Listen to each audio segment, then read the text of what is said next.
बहुत ही दुख की बात है। आज दिल में बड़ी पीड़ा है। ऐसा समय जब देश एकजुट है, देश के दुश्मनों से सीमाओं पर आज हमारी सशस्त्र बलों के साथ पूरे देश की एकजुटता से एक भावना उभर के आ रही है।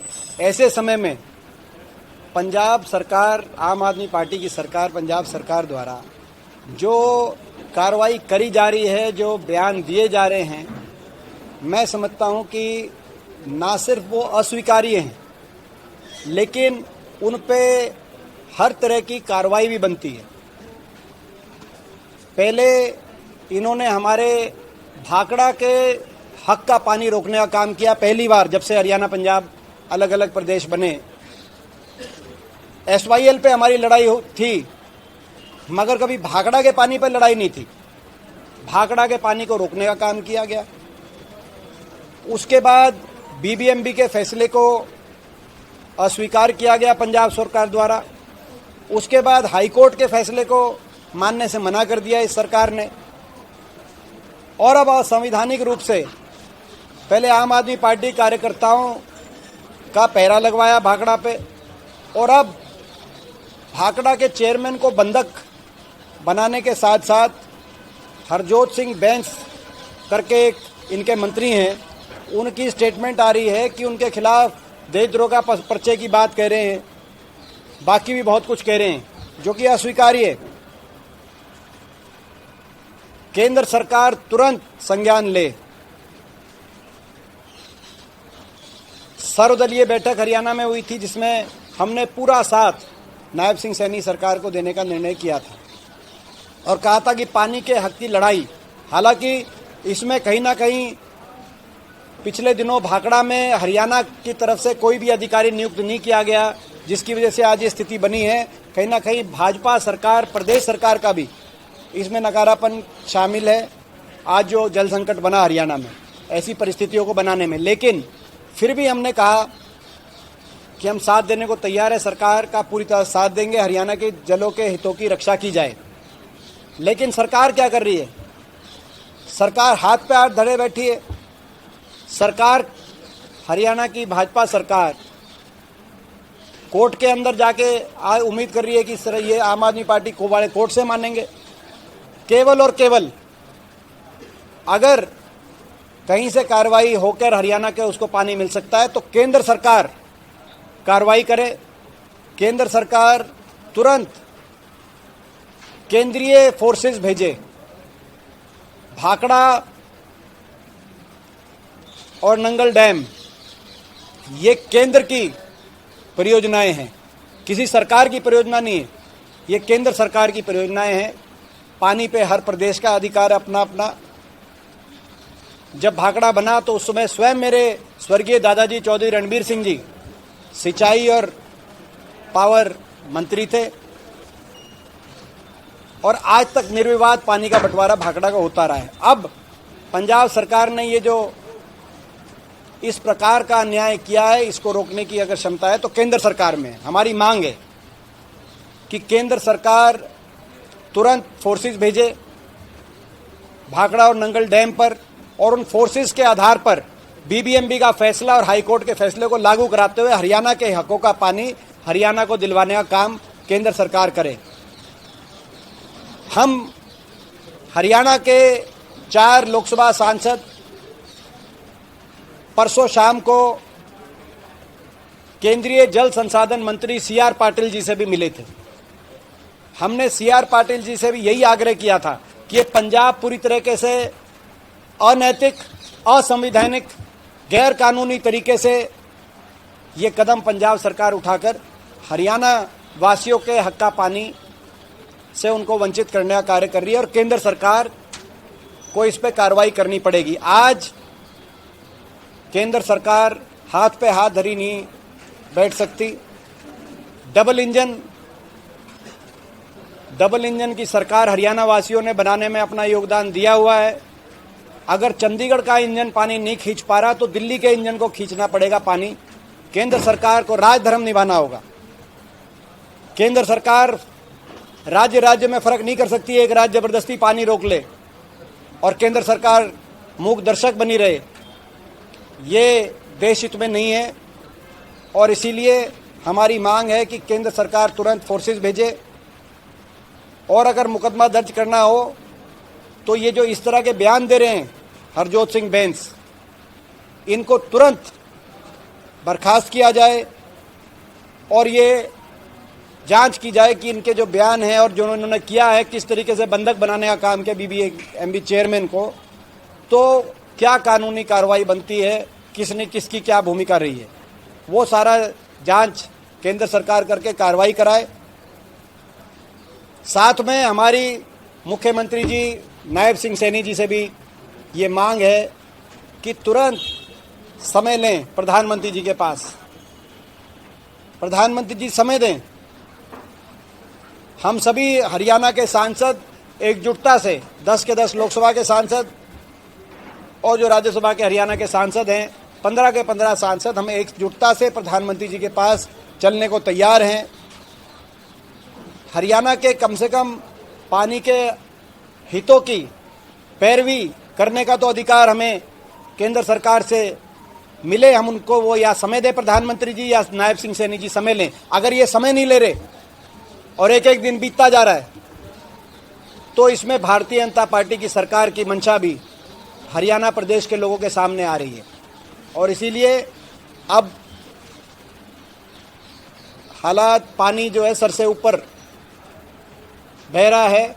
जो पंजाब से दृश्य आ रहे हैं वो दृश्य हरियाणा कभी मंजूर नहीं करेगा। बड़े दुख के साथ, दिल में बड़ी पीड़ा के साथ ये प्रेस के माध्यम से आज हमको कहना पड़ रहा है, क्योंकि आज देश एकजुट होने की बात है, देश की एकजुटता की भावना है।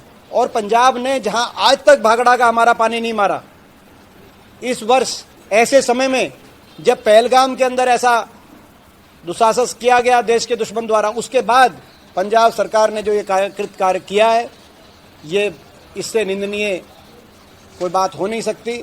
तो हमारी यही मांग है, जो 2 मांग आपके सामने रखी। आपने PR पाटिल से मुलाकात करी, BBMB जो है ऊर्जा मंत्रालय से जुड़ा हुआ है, ऊर्जा मंत्री मनोहर लाल से क्या उम्मीद करेंगे, क्या कहेंगे? वो उनको तो पता ही है, जो ऊर्जा मंत्री हैं वो तो हरियाणा से ही, उनकी पृष्ठभूमि हरियाणा से, तो हरियाणा के हितों के लिए उनको केंद्र सरकार से स्वयं हम क्या पैरवी करेंगे, उनको स्वयं पैरवी करें और स्वयं उनको लड़ना चाहिए। ये पहले उनका दुर्भाग्य की बात है, ऊर्जा मंत्री हैं, लेकिन जो BBMB में जो हरियाणा के अधिकारी लगने चाहिए थे, पिछले कई वर्षों से वो अधिकारी नहीं लगाए गए। तो भारतीय जनता पार्टी की हरियाणा प्रदेश की सरकार, ये भी पहली बार हुआ है प्रदेश के इतिहास में, जब से भाखड़ा का पानी हमें मिलना शुरू हुआ और जब से अलग प्रदेश बना हरियाणा, हमेशा BBMB में मेंबर इरिगेशन हरियाणा से लगता था, सेक्रेटरी हरियाणा से लगता था और चीफ इंजीनियर इरिगेशन तो पंजाब का था, लेकिन SC Nangal dam circle Haryana का होता था। हरियाणा के जो 3-4 अधिकारी नियुक्त किए जाते थे BBMB में, हमेशा भाखड़ा मैनेजमेंट बोर्ड में, वो हरियाणा के हकों पे निगरानी रखते थे और सुनिश्चित करते थे। लेकिन पिछले कई वर्षों से भारतीय जनता पार्टी की प्रदेश सरकार सोती रही, किसी अधिकारी को नियुक्त नहीं किया गया हरियाणा से। आज ये दिन देखना पड़ रहा है। इसकी जिम्मेदारी केवल पंजाब को कोस कर बीजेपी वाले, हरियाणा के बीजेपी वाले अपनी जिम्मेदारी से नहीं बच सकते। इसकी जिम्मेदारी हरियाणा की भारतीय जनता पार्टी की सरकार की भी है। लेकिन आज हम इसको राजनीतिक मुद्दा बनाने से पहले और उसके ऊपर एकजुटता से मिलकर दबाव केंद्र पे पड़े, ऐसी लड़ाई लड़ने की हमारी भावना है। इसीलिए हमने सर्वदलीय बैठक में पूरा समर्थन दिया था। और अभी भी हम एक और बात कहते हैं, पंजाब ने विशेष सत्र बुलाया, हरियाणा सरकार से पूर्व मुख्यमंत्री चौधरी भूपेंद्र सिंह हुड्डा जी ने ये मांग करी थी कि सर्वदलीय बैठक के साथ साथ एक विशेष सत्र बुलाया जाए हरियाणा विधानसभा, लेकिन आज तक हरियाणा विधानसभा का विशेष सत्र नहीं बुलाया गया। बीजेपी की सरकार किस बात से घबरा रही है कि क्या चर्चा ऐसी होगी, उसमें तो सभी एक दबाव बनेगा देश के सामने हमारी बात ये कमजोर सरकार साबित ना हो, हरियाणा के हितों को यूं गिरवी ना रखा जाए, हरियाणा के हितों की रक्षा होनी चाहिए, ऐसी हमारी मांग है। और हमें उम्मीद है कि कुछ ना कुछ केंद्र सरकार की तरफ से इस पर जल्द कार्रवाई होगी। नहीं तो हमें जो रणनीति बना के हमें जो लड़ाई लड़नी होगी सड़क से लेकर संसद तक, हम वो लड़ाई लड़ने का कार्य करेंगे। लेकिन आज के दिन, क्योंकि कल हमारी पार्टी ने एक बड़ा फैसला लिया कि हम ऐसी घड़ी में देश की सशस्त्र बलों के साथ, फोर्सेस के साथ और सरकार का साथ, जब सीमाओं के परे की बात आए तो सरकार के सत्ता पक्ष और विपक्ष कुछ नहीं होता। हम सरकार के साथ खड़े और हमने अपने राजनीतिक कार्यक्रम पूरे देश में स्थगित करने जो कल कार्य किया है। तो अगर ये सरकार का क्या रवैया रहेगा उस पर हम अपनी रणनीति अगली बनाएंगे। जो आज सर्वदलीय बैठक भी हुई थी, हम भारत और पाकिस्तान की प्रतिनिधियों की बात करें, किस तरह देखते हैं हरियाणा का भी पलवल के विजय शर्मा चाहिए को स्टार्ट किस तरह देखते हैं, क्या कहेंगे उस समय सेना के मनोबल को लेकर के लिए? देखिए, हरियाणा की भूमि एक वीर भूमि है। अगर देश में कहीं किसी प्रदेश में जय जवान जय किसान का नारा और उस नारे की गूंज किसी प्रदेश के कोने कोने में सुनाई देती है तो हरियाणा की वीरभूमि सुनाई देती है। तो हरियाणा के शहीदों को हम नमन करते हैं। कल भी हमारे एक हरियाणा से पुंछ में जो गोलीबारी पुंछ जिले उस सेक्टर में हो रही है, उसमें हरियाणा के पलवल से हमारे एक नवयुवक ने अपनी शहादत दी है, हम उनको नमन करते हैं। आगे भी हरियाणा का नौजवान देश की रक्षा सुरक्षा के लिए अपना सर्वोच्च निछावर करने के लिए तत्पर रहेगा, तैयार रहेगा। ये हरियाणा की हमारी संस्कृति है। जहाँ तक पाकिस्तान की बात है, मैंने पहले भी एक बात कल कही थी और आज दोबारा मैं वो बात को दोहराना चाहूँगा। हमारे देश की रणनीति पे कोई प्रश्न चिन्ह नहीं लगा सकता। जिस तरह का आतंकी हमला पहलगाम में हुआ जो दुनिया ने देखा, उसके बाद चयनित करके संयम से, पूरी प्रिसिशन से और पूरी संवेदनशीलता से हिंदुस्तान ने चुन चुन के आतंकी ठिकानों को निशाना बनाया। कहीं भी सिविलियन ठिकाना या सिविलियन क्षेत्र पे हमारी कोई मिसाइल से निशाना नहीं बनाया गया।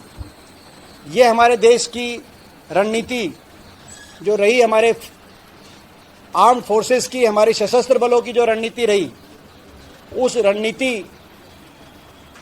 का हम स्वागत तो करते ही हैं, लेकिन स्वागत के साथ साथ मैं समझता हूं कि ऐसी रणनीति शायद दुनिया के इतिहास में बहुत कम देखी गई हो। ऐसी रणनीति रही, लेकिन उसका जवाब में पाकिस्तान ने क्या किया? पाकिस्तान ने सिविलियनों पर गोलीबारी शुरू करी। जम्मू पुंछ सेक्टर में, पुंछ जिले में आपने देखा, बारामूला से पाकिस्तान ने सिविलियंस को दोबारा निशाना बनाया। तो ये कहीं ना कहीं ये दिखाई देती है बात कि जो पहलगाम में आतंकी हमला हुआ था जिसमें सिविलियंस को निशाना बनाया गया था, अगर हम जिम्मेदार शक्ति के रूप की तरह हमारी कार्रवाई ना होती और गैर जिम्मेदार कोई बात होती तो हिंदुस्तान भी बहुत कुछ कर सकता था। जब हमने वहाँ जाके अंदर जाके हमारी आर्म फोर्सेस ने जो मारा है तो अंदर कहीं भी वो निशाना हो सकता था, लेकिन हमने केवल आतंकी ठिकानों को निशाने पे लिया। लेकिन जवाबी कार्रवाई पुंछ सेक्टर में देख रहे हैं हम, तो पाकिस्तान बाज नहीं आएगा। ये जो गोलीबारी जारी है एलओसी पे, इसका भी हिसाब से जवाब दिया जाएगा, ऐसा हमारा पूरा विश्वास है। हमारी हिंदुस्तान की फौज, हिंदुस्तान की सेना दुनिया में सर्वश्रेष्ठ फौज है, दुनिया में सर्वश्रेष्ठ सेना है और पाकिस्तान के किसी भी दुस्साहस का हिसाब से जवाब देने में सक्षम है। पाकिस्तान अगर इस तरह की कार्रवाई से बाज नहीं आएगा तो उसको परिणाम भुगतने पड़ेंगे।